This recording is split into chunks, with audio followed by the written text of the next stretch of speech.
Hello and welcome to the Godsbank Gardens. So I recently made a video about picking sides in an argument, picking sides in a certain thing, what was going on in Terrorist Town, trouble in Terrorist Town. Just in, I think it was the Irish or something like that, I don't know, but I just wanted to briefly state that in my testimony of picking a side, that say for instance, if you pick a side, not only are you not seeing the, say for instance you are a villager in a state and the state has raised taxes, the villager is going to get angry. The villager is going to go, gosh darn it, I'm going to throw up my hands, stop working, go on strike and protest and call names to the state, right? That's the villager's perspective. The state's perspective in an innocent world is the state is trying to raise more money so that they can pay for something, right? In an innocent world. Now, if you look from the state's perspective, you see, oh, the state is somewhat struggling, they need to figure out what to do, so they need to get some more money to fund some things in an innocent world. And in an innocent world, the villagers are angry because the state's raised the taxes, they need to blah blah blah blah, and they're like, oh no, I can only just pay for my bread, which is giving me fibroids, which is clogging up my throat and giving me mucus. Anyways, enough on the health stuff. But yeah, so not to go too far into the health stuff, what you see from, say you step back from the villager's point of view and the state's point of view, well, you look at the villagers and go, well, yeah, they're pretty pissed off that they can't, they're getting less money for the same amount of work that they're doing, right? Or they're having to pay more to do the stuff. And if you look at the state, like I said, they're going, oh no, in an innocent world, we need to get more money to pay this, and do this. So when you look back from that, and you look at both perspectives and what each party should do, well, the villagers, for instance, they don't like the state. So if you look from that unbiased view, why don't the villagers leave the state and self-supply themselves from nature? Because if you didn't know, nature provides for all. There's birds going on in the background, there's squirrels running around in the background, there's hawks flying above and doing whatever. I can see some in that tree over there, unless they're crows, I don't know. They're all being provided by nature. Now, I am going a bit philosophical on this point, but this is what I'm trying to get at too. So, and in the state's point of view, it's like, or should I say from the unbiased state's point of view, it's like, in an innocent world, maybe they should look at the villagers and go, okay, maybe we should actually go easy on them here, because they're having a rough time. So that's in an innocent world, in an innocent perspective of looking at things.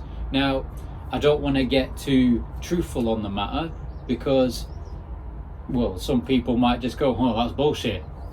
But what I need to say in a real world perspective, in whatever the fuck this is, when you've got villagers going, oh no, or getting angry, and then you've got the state going, we want your money. Well, again, for the villager's perspective, you simply just go, well, I don't like this state anymore, I don't like this society anymore. And we've seen that people can get together in mass amounts, very big numbers, like hundreds of thousands, if not, whatever. I forgot the numbers, but I've seen the amounts of numbers that can get up in protest. So what I'm kind of raising awareness for here is, if people, and taking my opinion, my unbiased opinion of what people are doing and saying about, oh, we don't like these taxes, we don't like paying this much amount of money for this and this. If you can get together in such big numbers, why don't you get together in such big numbers, not in anger, not in hate, not in violence? Get together in love, peace and unity, in community, and live in nature. Grow your own food. If you want to eat meat and drink dairy and eat eggs, raise your own livestock. I will be putting videos on here that it's not necessarily useful to do that sort of stuff and not necessarily healthy, but I'm sure there's a plenty amount of people who will come on this video and go, oh no, it's actually healthy because you get so much nutrients of it. Yeah, okay, sure you do, and sure you just start getting strokes when you're older and that kind of stuff, but yeah, we'll just put that to the side. But what I'm actually trying to get at here is, when you look at you simply just observe, you take the step back to look at what people are doing, you're getting angry about something. Yes, they can have an effect on the government, on the state, should we say, just to broaden the term. But really, if you're that bothered about having money, having these bits of paper or numbers in your bank account to pay for food, to pay for fuel, to pay for this and this, why don't you just go into nature, get all your mates together, get all your 10,000 mates together, make sure there's no patriarchy, because once there's patriarchy, you fuck it all over again. Now, I'm not trying to save the world here and go, oh, this is what, I'm just giving my perspective on all these people, and in the sense of my video, what I put out, I just wanted to put out here that if you don't pick a side, you can see a broader perspective and a deeper understanding. That is, so I'm giving my understanding of this situation, and my deeper understanding of this situation is, when I look to the farmers and the villagers and whoever's affected by these taxes, by these whatever's what's being raised, and I'm looking at these people, I'm just going, why don't you just stop working for money and come live with nature? And if you want to go, oh, that's not possible, there you go, you just said it wasn't possible. I think it's possible, because where does your food come anyway? Food come from anyway. It doesn't come from bits of paper. It doesn't come from a lab, or at least some people are eating lab grown stuff, so I just wouldn't bother with those people. But yeah, like, I know this isn't food, for example, I have got tomatoes and that all around here, but if you look at this is growing out of soil. These plants are growing out of soil. I think these are actually medicinal. These are lupins, Lupinus officinalis, I think, or officinal. I've not researched them quite enough to understand the medicinal properties, but I have heard that they're medicinal. But anyways, that's beside the point. You can see, I'm just giving a bland example here, you can see that shit just grows out the ground, right? Just getting that point out there. I've got tons of herbs here, I've got tons of tomatoes, I've got lettuce, I've got trees growing here, I've got leeks. What else have I got? I've got salads, like I said. I've got brassicas outside, all that kind of stuff, right? And this is just to bring the perspective of a natural perspective, because it's not a gardening channel, but it's just a nature perspective channel.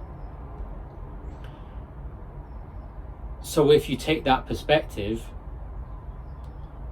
you see that if you are so bothered about being in this society of having raised taxes, leave.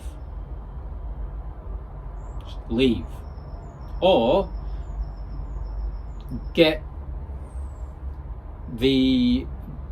try to use the minimum amount of money,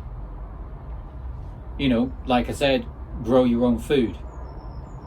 And now you might go, oh well, these farmers in society, they grow wheat for food. Now let me just explain, just going on to this health perspective, wheat is not food. You might think it is, but if you go into a wheat field, you can't just munch on a bit of wheat and just feel satiated. You're going to be there for hours picking all these grains to bits, sticking them in your mouth, and they won't even digest properly. I'm being serious, they won't. So that's why people go, oh well, we'll mill it into flour and then we'll bake bread out of it. It's just the same stuff. It's just messing up your GI tract and all that kind of stuff. But anyways, so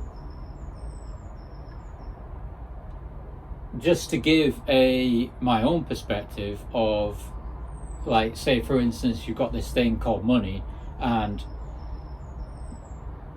you want to move away from it back into nature.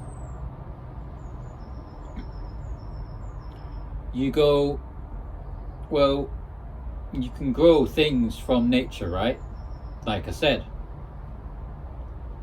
you've got all these farmers with the big tractors. I'm just giving the general gist here. Grow tomatoes, grow cabbage, grow lettuce, all that stuff. Simply get together in a community and grow food that is going to satiate and supply nutrients for the human race, not wheat. And I will get into a perspective on meat here. I'm not going to just say, oh, no one should be eating meat. It's different for other people, Some people want to eat meat. Some people think that eating meat is good for them. That's you. All right, I'm not coming from a biased perspective where I'm like, oh, I'm this person who doesn't eat meat and I don't eat dairy and I don't eat this and I don't eat that and I don't eat bread. I just have that perspective. I just have a perspective where I can live on fruits and vegetables and some nuts and seeds. That's just my perspective. Take it back and go, well, these people want to eat meat, dairy and wheat. Okay, you go do that. I have my understanding, you have your understanding.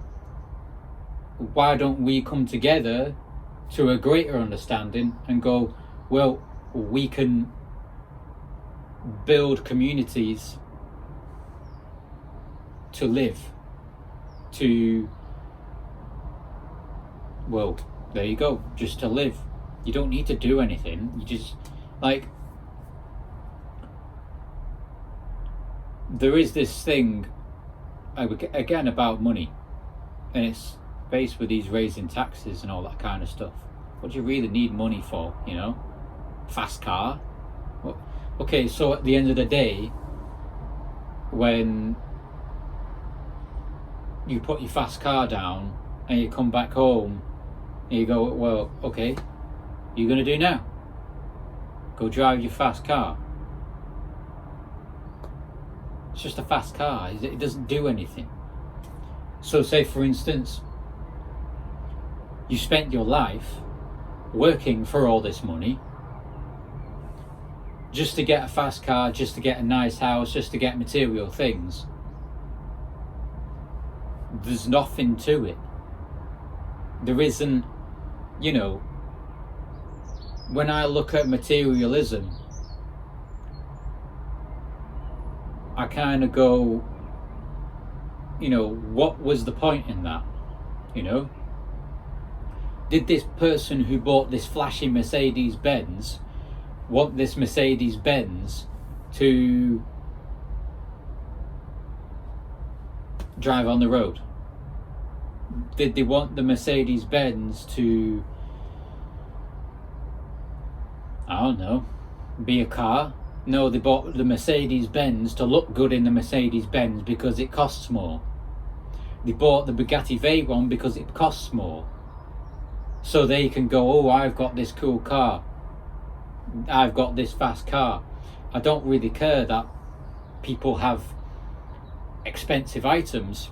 It's just an expensive item. It's just it's just a thing in itself, really. But anyways, yeah, just to cap this off, this video was just about to, well, broaden perspectives in the sense of not picking a side.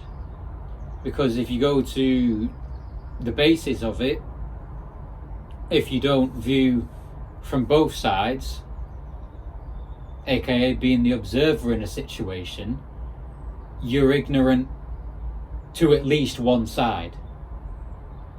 And if you're ignorant to at least one side, you don't get to see the deeper meaning. You don't get to have a deeper understanding of both sides put together in the puzzle piece to understand what's actually going on. Peace, love and unity come together in community. Yeah.